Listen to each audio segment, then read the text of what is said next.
Hai, Assalamualaikum. Mira tuju khas video ni kepada golongan-golongan hok sering sakit belakang seperti wazam mat ataupun hok somok-somok tidur tak lena tu, layan je video Mira ni sampai habis.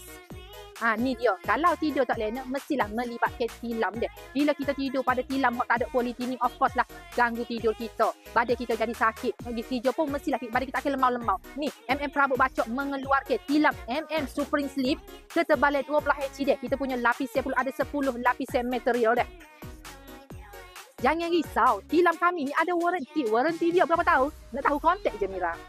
Jadi kalau siapa-siapa nak tukar tilam tu dak, alang-alang tukar tilam, tukarlah hok molek selalu. Tilam ni kita sekali beli je, tak beli acak-acak dak. Jadi kalau nak tahu lebih lanjut mengenai tilam keluaran kami hok terbaru ni, memang high quality lah tilam ni, boleh saja kontak Mira Link Bayu ataupun terus saja walk in ke kedai kami dia. Untuk 5 orang terawal akan dapat manis-manis daripada Mira dia. Okey, jumpa Mira di Prabuk Bacok, perabot terpakai dan baru nombor 1 di Bacok. Semestinya murah, comel dan berkualiti. Okey, terima kasih support Mira di Prabuk Bacok. Okey, bye.